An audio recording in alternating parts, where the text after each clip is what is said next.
Bonjour et bienvenue dans les podcasts d'Aujourd'hui la vie. Pour une vie plus sereine, plus épanouie, pleine de sens et adaptée à qui nous sommes profondément. Je suis Anne-France Courvoisier, exploratrice dans l'âme et depuis 10 ans thérapeute. Je vous partage ici mes réflexions et des clés pour plus d'épanouissement et de conscience dans nos vies.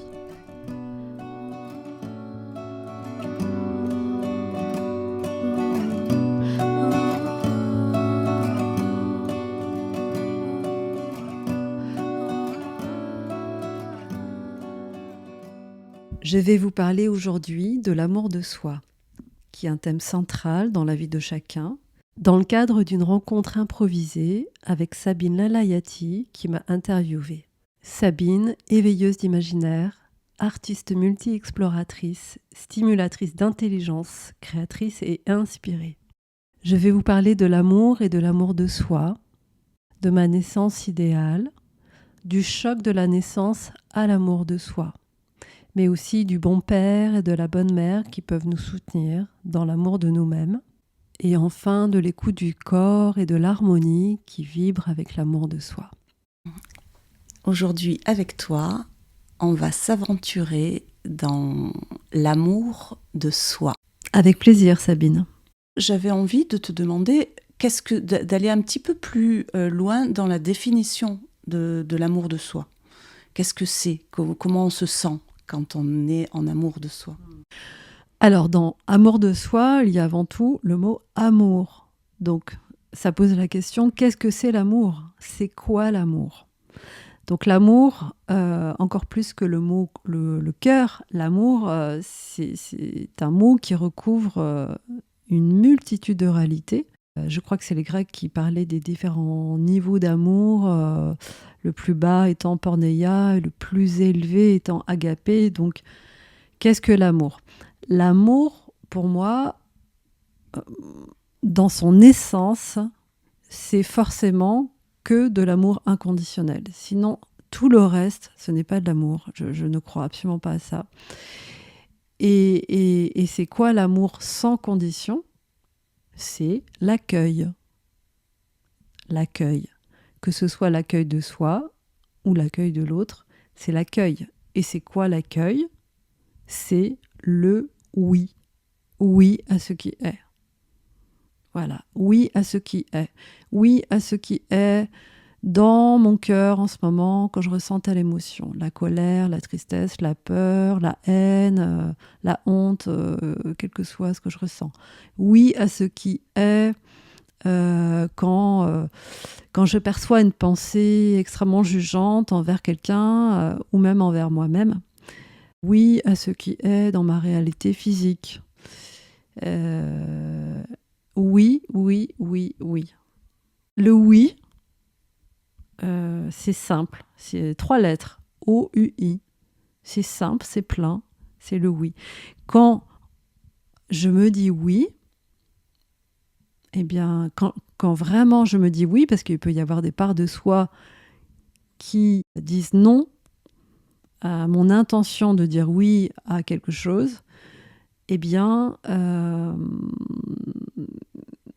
quand je dis oui, il y a vraiment une réunification. Quand il y a une part de moi qui dit non, alors qu'une autre grosse part majoritaire dit oui, c'est toujours possible de dire oui à la part qui dit non en moi. Voilà. C'est toujours possible d'inclure toutes les parts qui résistent. Parce que rarement, ça dit oui à 100% dans toutes nos parts, tous nos ressentis, voilà. Mais je peux dire oui à ces parts qui disent non en moi, voilà. Et en disant oui, je les inclus et donc je les aime, je les accepte, je les accueille. Voilà, je les accepte, c'est plutôt le plan mental, je les accueille, c'est plutôt sur le plan du cœur, je les accueille. Et donc là, il y a un soulagement, un relâchement, quelque chose qui se détend et un bien-être et voilà, une plénitude qui s'installe, je crois.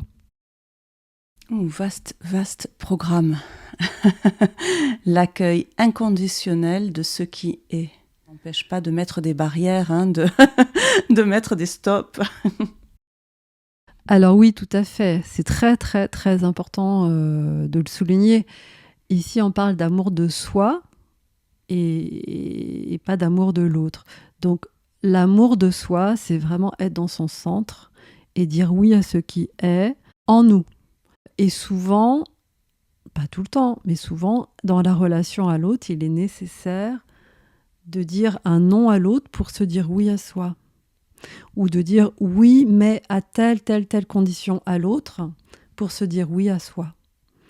Voilà, quand on est dans cette position de se dire oui à soi en premier, on sort de l'injonction religieuse qui est inscrite dans l'inconscient collectif, qui est pense d'abord aux autres, aime tes frères comme toi-même.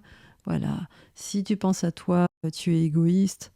Donc tout ça, il faut vraiment sortir de ça, de la culpabilité qui est un poison majeur, qui est une raison majeure de souffrance dans nos sociétés occidentales.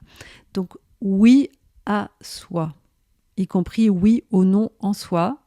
Et à partir de là, eh bien, idéalement, mais on fait tous comme on peut à chaque instant, j'ajuste mes paroles, mes actions à ce que je ressens. Donc je peux dire ah ben non, j'ai pas envie de t'aider à déménager ta cave demain, mon ami, j'ai pas envie.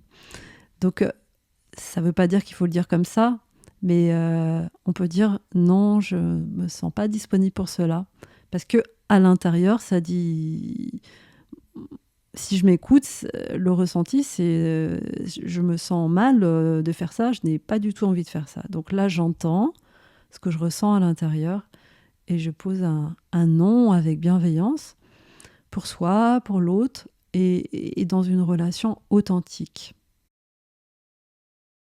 Est-ce que, alors je ne vais pas te demander de me décrire ta vraie naissance, enfin les événements, mais plutôt de me décrire pour toi la naissance qui aurait été idéale. Et en quoi elle aurait été idéale? Ah, ça c'est une grande question, la naissance, puisque la naissance, c'est l'une des deux grandes initiations de la vie. Pour moi, il y a la naissance et la mort. Ma naissance idéale, c'est-à-dire dans le sens où elle répondrait à tous mes besoins, tous mes désirs, aurait été que je naisse dans de l'eau, déjà, pour qu'il n'y ait pas le choc de la transition du liquide amniotique, du monde de l'eau au monde de l'air, qui est extrêmement violente pour tous les bébés qui naissent. Ce qui crée en chacune de nous, une blessure de séparation qui s'est vraiment ancrée dans le corps et qui a créé la souffrance. Voilà. C'est vraiment une blessure originelle qu'on porte tous. Donc ma naissance idéale, ce serait de naître dans l'eau et d'être tout de suite entourée, contenue, enlacée par ma mère, la bonne mère, qui est complètement là, corps et âme, autour de moi. Voilà, et puis que cela ne s'arrête pas. J'ai entendu que donc la naissance est un moment important pour l'individu, et que ce serait par là qu'il y aurait des blessures. Donc j'imagine, pour reprendre donc notre thème sur l'amour de soi, est-ce que justement la naissance comment ça se passe entre l'amour de soi et la naissance? Alors, comme je l'ai dit tout à l'heure, je crois que fondamentalement, quand on est déjà, il y a pour tous blessure, puisque on sort de la matrice maternelle.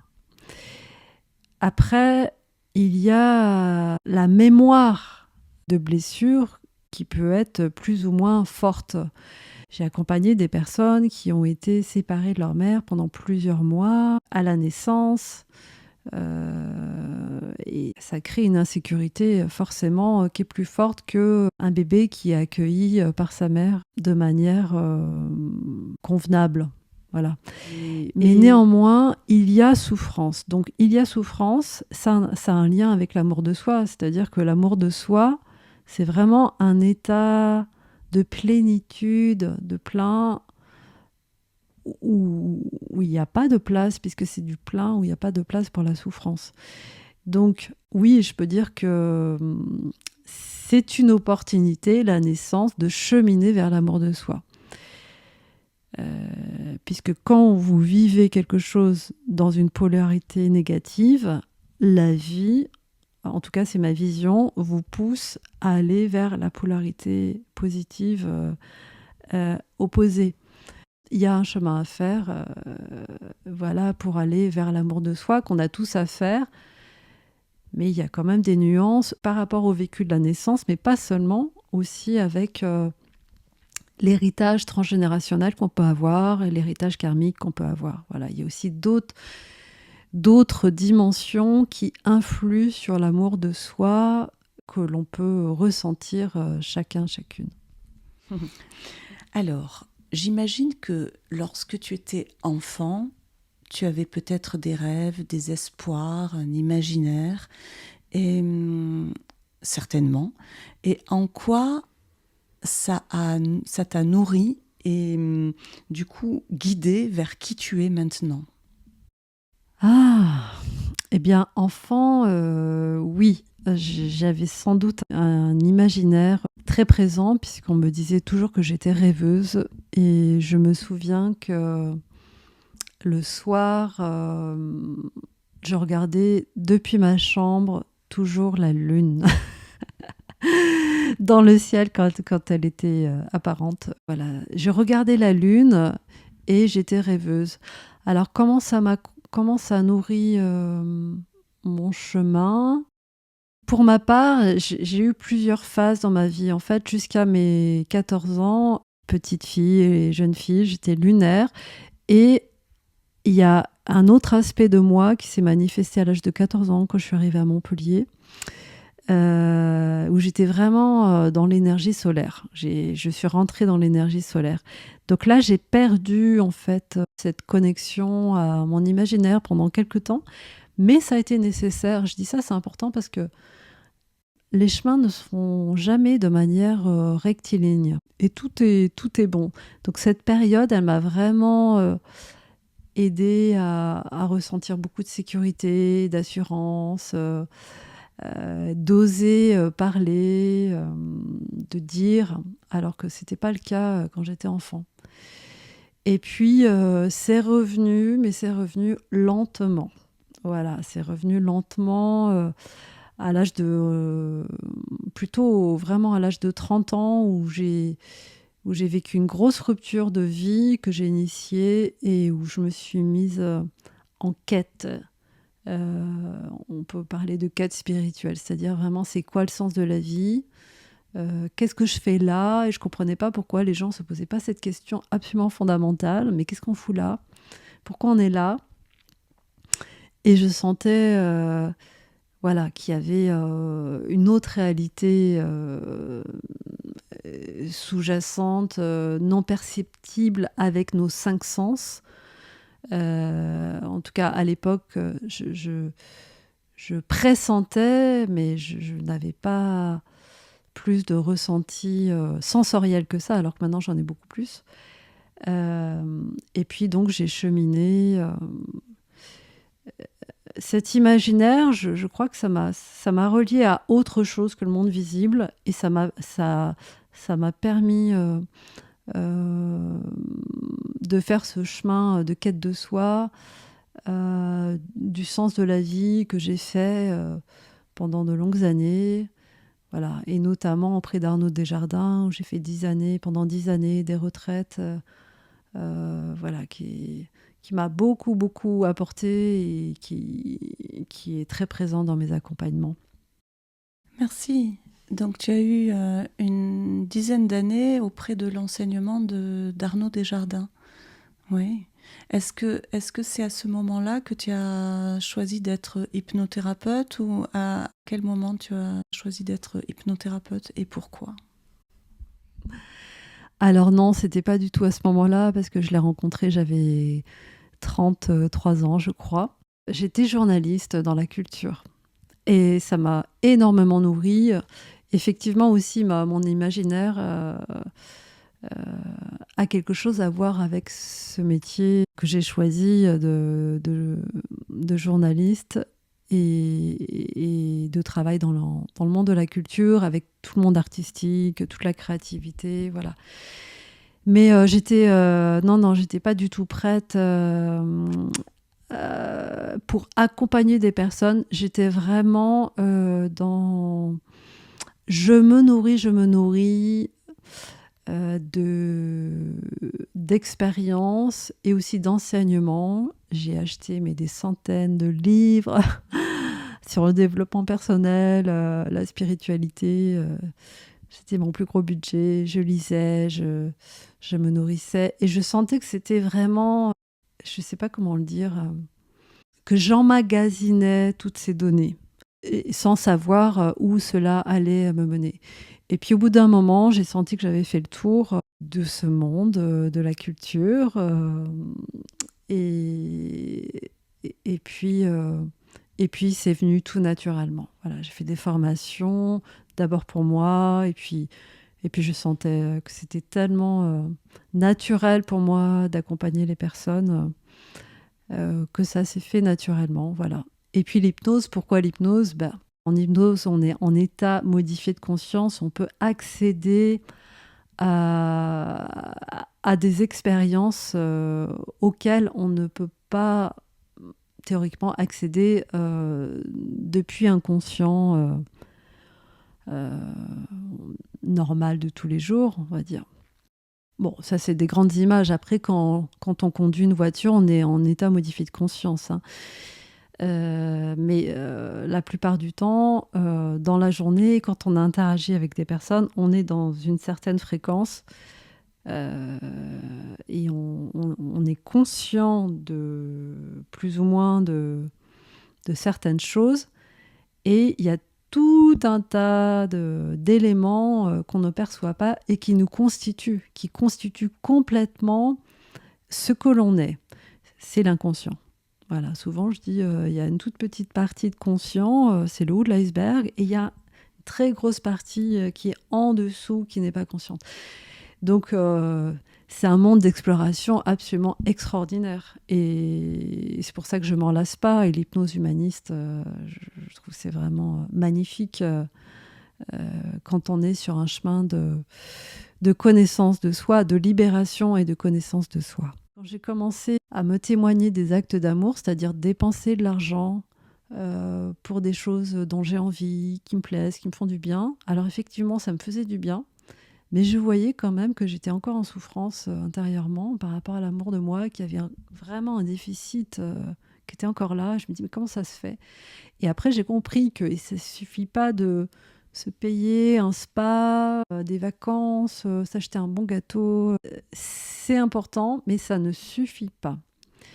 Et ce que j'observe, en tout cas pour moi, mais je crois que c'est le cas de beaucoup de gens, en tout cas la plupart des gens que j'accompagne, ils sont beaucoup dans la tête, parce que c'est le problème de société en Occident. On est des cerveaux sur pattes, et encore plus en France. Il y a un travail, j'aime pas trop ce terme, en tout cas une présence à avoir, une présence à soi, au niveau de nos pensées et des jugements qu'on peut avoir vis-à-vis de soi. Lorsqu'on fait ou on ne fait pas quelque chose, lorsqu'on interagit avec quelqu'un, on peut répondre à une personne de manière authentique et puis après s'en vouloir tout de suite après. Voilà, c'est souvent le cas d'ailleurs des hypersensibles, je fais partie des hypersensibles. Et donc l'accueil de soi, c'est de se parler, d'être présent à soi et de se conforter, de se réconforter, de se conforter, de se féliciter quand on fait des choses qui nous paraissaient difficiles. Voilà, c'est vraiment activer en soi la bonne mère. Et d'ailleurs, je voulais en parler, la bonne mère intérieure, le bon père intérieur, que je pratique notamment en hypnose humaniste. On travaille beaucoup au niveau des archétypes. Eh bien, c'est vraiment un état, je crois, qu'il est bon de ressentir en chacun, c'est-à-dire de développer en soi la bonne mère et le bon père qui s'occupe de la partie la plus vulnérable, blessée, qu'on appelle souvent notre enfant intérieur blessé, qui doute régulièrement de soi, voilà, et qui a besoin d'amour. J'ai aussi entendu que oui, d'éviter de s'auto-critiquer, de s'auto-culpabiliser, hein, tout ça, tous ces poisons. Et est-ce que tu aurais un petit exercice pour goûter un petit peu, approcher la bonne mère, le bon père intérieur? Depuis notre conscient, c'est-à-dire quelque chose accessible tout de suite pour tout le monde, voilà, en dehors des pratiques en hypnose beaucoup plus profondes, où on peut vraiment contacter, voir, ressentir, et bénéficier de manière corporelle vraiment de la bonne mère et du bon père. C'est possible simplement, eh bien, quand je fais quelque chose de bien, je me félicite. Je peux tourner mon attention vers cette part qui me félicite, simplement en posant l'intention que c'est la bonne mère qui s'occupe de l'autre part. Voilà. C'est-à-dire que en filigrane, il y a la pensée, ok, la bonne mère répond en moi. Bravo ma chérie, c'est super ce que tu as fait. Je te félicite. Oh, mais t'es courageuse, hein, t'es courageux, bravo. Oui, j'entends que c'est dur.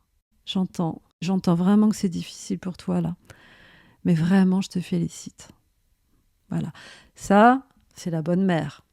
Et puis, ça peut être aussi la bonne mère qui contient, qui rassure, qui réconforte quand on a de la peine ou de la même manière. Voilà, je suis là. Je suis là avec toi. J'entends, je suis là. Voilà, je suis là.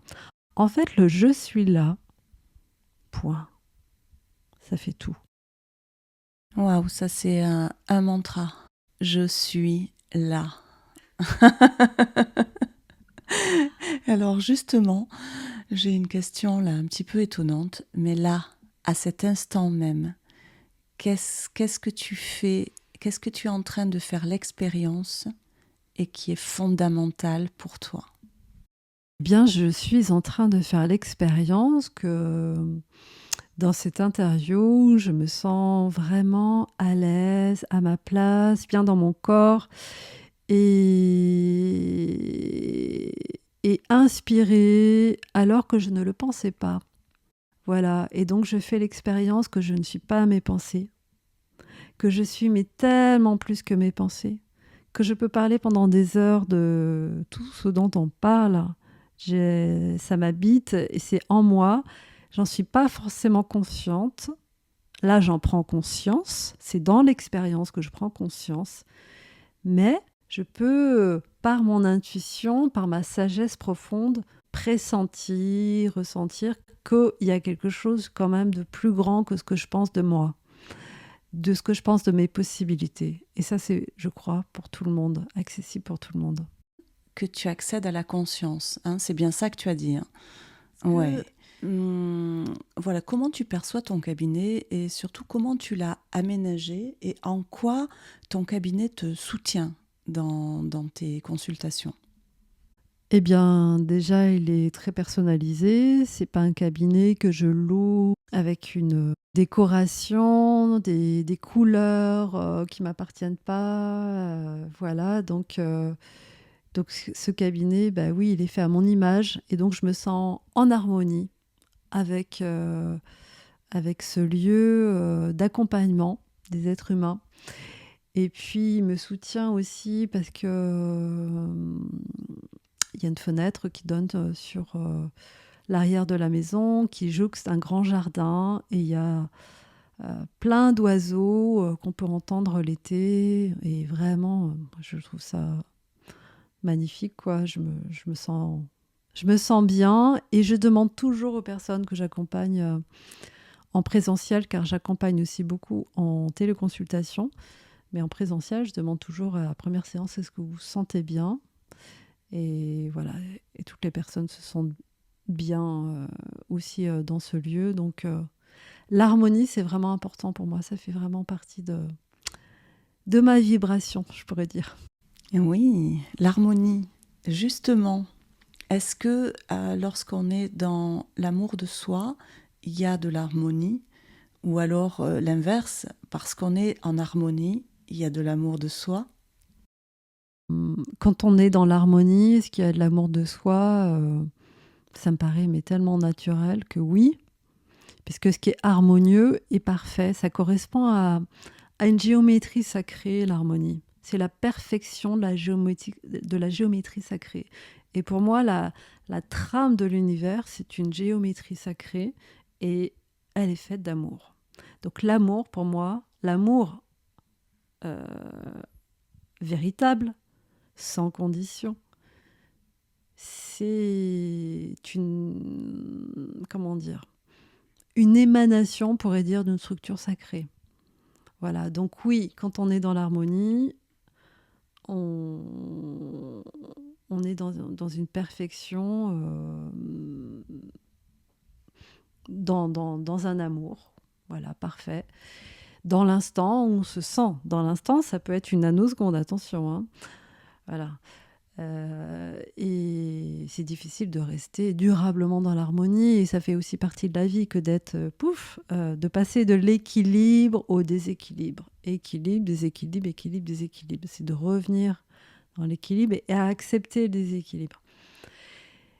L'autre question, est-ce que quand on est dans l'amour de soi, on est dans l'harmonie? Bah oui, aussi. Les deux, oui. Merci. Est-ce que tu parles donc de géométrie sacrée, ou alors c'est moi qui l'invente le mot sacré? Alors j'ai senti ça. Moi j'ai senti voilà quelque chose de sacré là quand tu parlais de cette géométrie là dans l'harmonie. Est-ce que tu as un petit exercice autour de l'harmonie, autour de la géométrie? Voilà, qu'est-ce qui pourrait te venir là comme exercice à faire expérimenter? Ah, alors ce qui me vient là tout de suite, ça pourrait être une pratique corporelle du bassin. Voilà, donc mettez-vous debout ou restez assis, assise.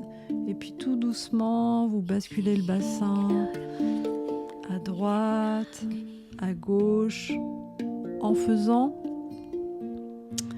les deux boucles du lemniscat.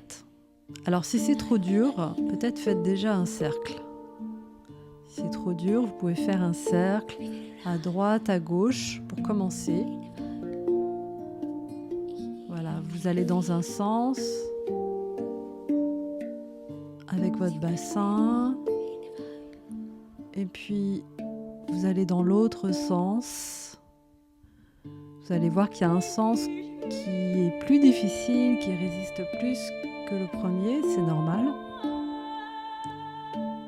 Voilà, là c'est un peu comme la forme d'un cercle.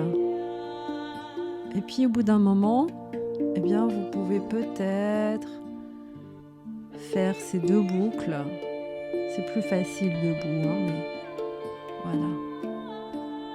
Comme le lemniscat. Et le lemniscat, c'est vraiment un signe harmonieux. Et c'est une forme qui m'est venue en peinture intuitive et qui me vient toujours en fait depuis presque 20 ans. Si je pose un pinceau sur la toile et je laisse venir, c'est le lemniscat ou le vortex qui viennent. Voilà. Et le lemniscat, ça active l'énergie. En plus, d'un point de vue énergétique, c'est comme un code d'activation énergétique. Voilà, donc ressentez ce que ça fait et peut-être vous allez ressentir au bout d'un moment quelque chose qui se rapproche de l'harmonie, soit dans le cercle, soit dans le lemniscat.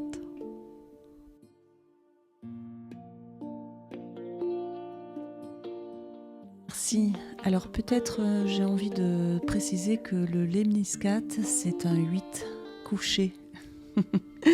Voilà. Après, on peut le faire aussi debout. Enfin, en tout cas, c'est ça, une forme de 8. Et moi, je l'ai fait avec le haut de mon corps parce que je suis assise d'une certaine manière, que c'était plus facile pour moi. Et waouh, ça délie bien, ça fait vraiment du bien.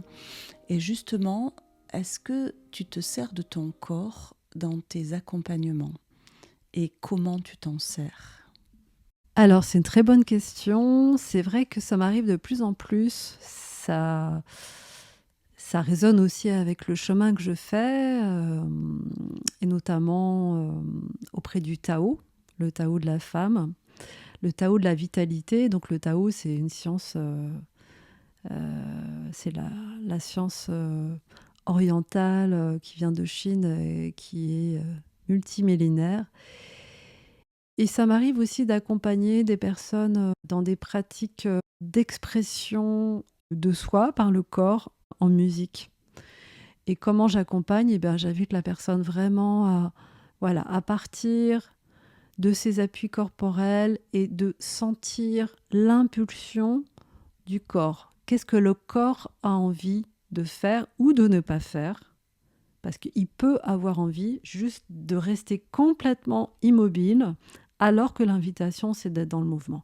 Et là, ce qui est absolument important, et je le dis avec force parce que je l'ai vécu, c'est d'être fidèle à son corps, c'est-à-dire de rester immobile, même si on est invité parfois à répétition à être dans le mouvement, ou si vous êtes entouré de personnes dans des ateliers, ça arrive, ou autour de vous, ça bouge beaucoup, il y a beaucoup de mouvements, eh bien si votre mouvement, il est dans le non-mouvement, ça me fait penser d'ailleurs, dans la danse contemporaine, il y a eu tout un courant de la non-danse, c'est-à-dire on danse très très peu, eh bien c'est à respecter, c'est à respecter.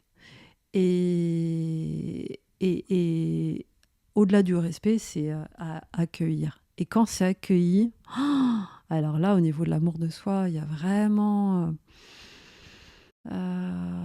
une guérison profonde qui advient, même pas qui advient, voilà.